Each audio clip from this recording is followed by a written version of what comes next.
কচুরলতির কলা পাতায় পাতুরি। হ্যাঁ, কচুরলতি দিয়ে আগে আপনারা অনেক রান্নাই করেছেন। আজকে আমি আপনাদের কচুরলতি দিয়ে একটা নতুন রান্না করে দেখাবো। কচুরলতির কলা পাতায় পাতুরি সঙ্গে সয়াবিন। সাথে লাগবে কাঁচা লঙ্কা, টমেটো, চিনি, হলুদ, নুন। সয়াবিনটা ভিজিয়ে জল চিপড়ে নিলাম। টমেটোটা এবার ঘষে নেব। ঘষা হয়ে গেলে টমেটোটা এবার আমরা লঙ্কাটাকে পাটায় বেটে নেব। কলা পাতাটাকে আগুনে সেঁকে নেব। আগুনের তাপে কলা পাতাটা নরম হয়ে যাবে। চারিদিকে ঘুরিয়ে ঘুরিয়ে সেঁকে নেব যাতে কলা পাতাটা নরম হয়ে যায় ভালো করে।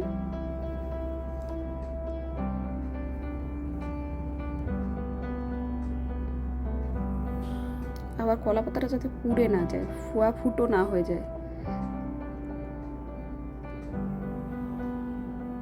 খুব ভালো করে কলা পাতাটাকে আগুনের তাপে ঘুরিয়ে ঘুরিয়ে সেঁকে নেব। এবার কলা পাতাটা সেঁকা হয়ে গেলে পরে কলা পাতাটাকে হালকা সর্ষের তেল মাখিয়ে নিতে হবে কলা পাতার সামনের পিঠটাতে। এবার বড় একটা বাটি নিয়ে তার মধ্যে সয়াবিনটা প্রথমে দিয়ে তারপরে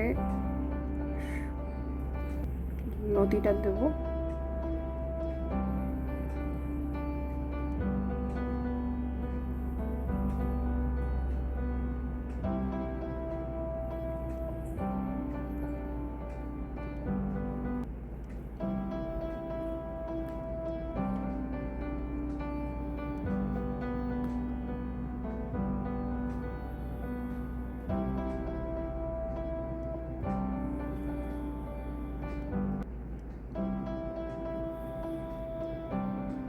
লতি সোয়াবিনের ভেতরে নুন, হলুদ দিয়ে ভালো করে ম্যারিনেট করে নিতে হবে।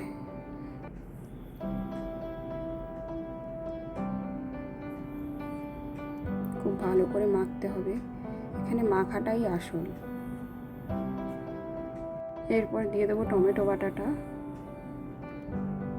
টমেটো বাটাটা দিয়েও ম্যারিনেট হালকা হাতে মেখে নিতে হবে। লঙ্কা বাটাটা দিয়ে দিলাম।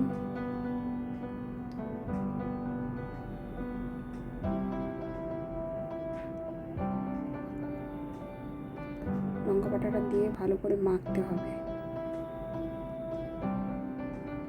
খুব ভালোভাবে মাখা হয়ে গেলে পরে এর ভেতরে দিয়ে দিতে হবে সর্ষের তেল।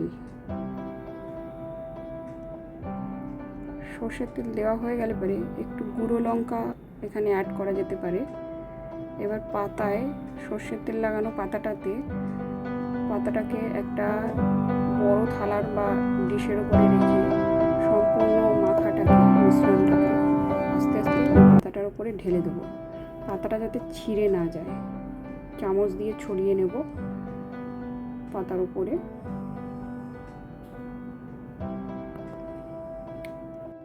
গ্যাসে কড়াই বসিয়ে কড়াইটাকে ভালো করে গরম করে নিতে হবে।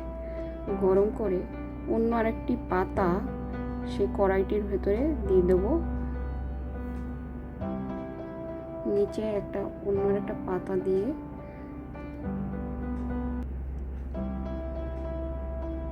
তার উপরে খুব আস্তে আস্তে ওই যে পাতাটার উপরে আমরা সয়াবিন লতি এটা সাজিয়েছিলাম সেই পাতাটাকে খুব আস্তে আস্তে কড়াইয়ে বসিয়ে দিতে হবে, যেন পাতাটা ফেটে না যায় বা কোনো জায়গা থেকে ফুটো না হয়ে যায়।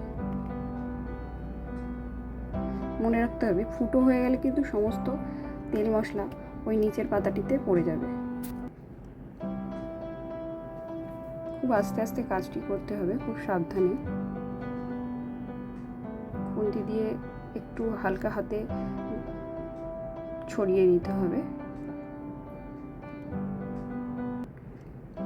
এবার আস্তে আস্তে পাতাটাকে চারিপাশ থেকে মুড়ে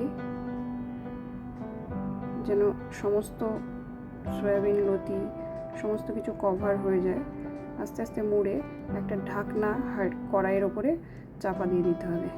আস্তে আস্তে কিছুক্ষণ বাদে ঢাকনাটা তুলে দেখতে হবে ওর ভেতরে লতি থেকে যে জল বেরিয়েছে সেই জলটা কতটা শুকিয়েছে।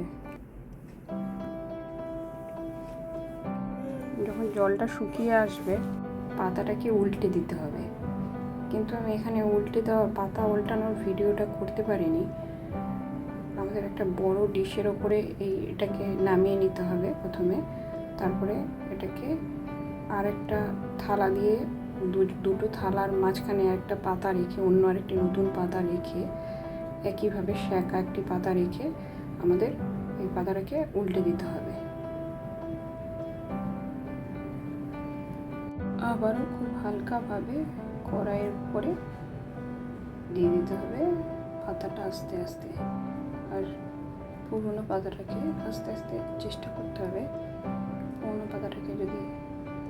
পুরনো পাতাটা থেকে যদি ওই গুলো আবার ঢেলে ওই পাতাটাতে দেওয়া যায়, না গেলেও কোনো অসুবিধা নেই। আস্তে আস্তে অল্প করে সেঁকে নিয়ে, জল তো শুকিয়ে গেছিলো আগে, এই পিঠটা একটু সেঁকে নিতে হবে। সেঁকে নিয়ে নামিয়ে নিয়ে একটা থালার উপর নামিয়ে নিতে হবে। নামিয়ে নিলে তৈরি হয়ে যাবে নিরামিষ সোয়াবিন আর কচুরলতির এই পাতুরি।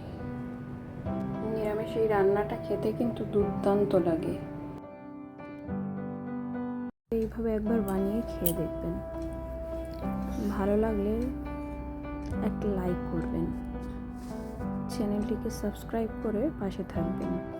আবারও নতুন একটি কোনো ভিডিওতে দেখা হবে। টাটা।